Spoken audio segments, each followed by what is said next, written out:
అందరికీ నమస్కారం. అష్టమి తిథిని శుభకార్యాలలో ఎందుకు వినియోగించరో ఈ వీడియోలో తెలుసుకుందాం. అష్టమి తిథి వచ్చిందంటే చాలా మంది వెంటనే ఈ రోజు మంచిది కాదు, ఏ శుభకార్యము చేయకూడదు అని అనుకుంటారు.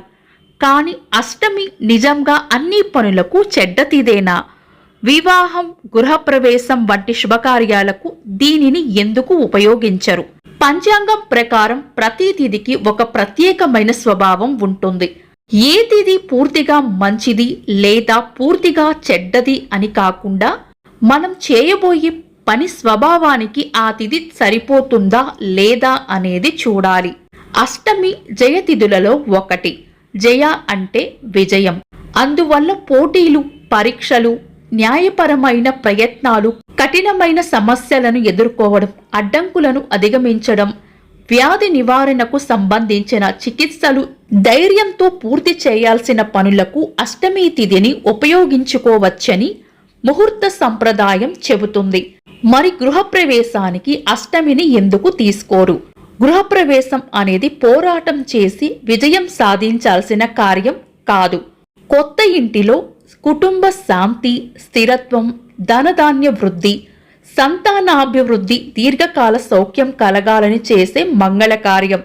అందువల్ల గృహప్రవేశానికి శాంతి, స్థిరత్వం, సౌమ్యతను సూచించే తిథి, నక్షత్రాలను ఎంపిక చేస్తారు.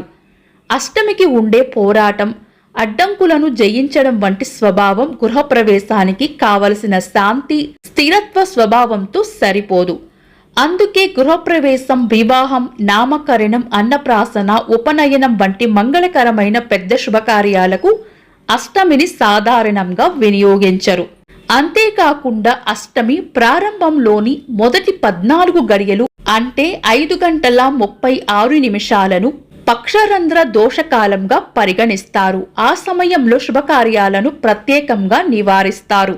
అయితే దీని అర్థం అష్టమి రోజున ఏ పని చేయకూడదని కాదు.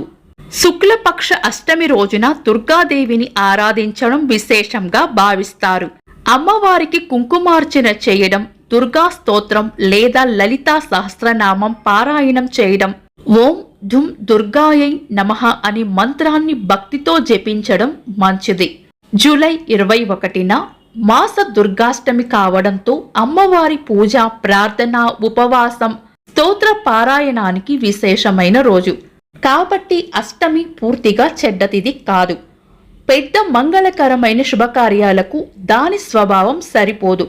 కానీ దేవతారాధన, సాధారణ పనులు, పోటీలు, కఠినమైన సమస్యలను పరిష్కరించే ప్రయత్నాలకు ఉపయోగించుకోవచ్చు.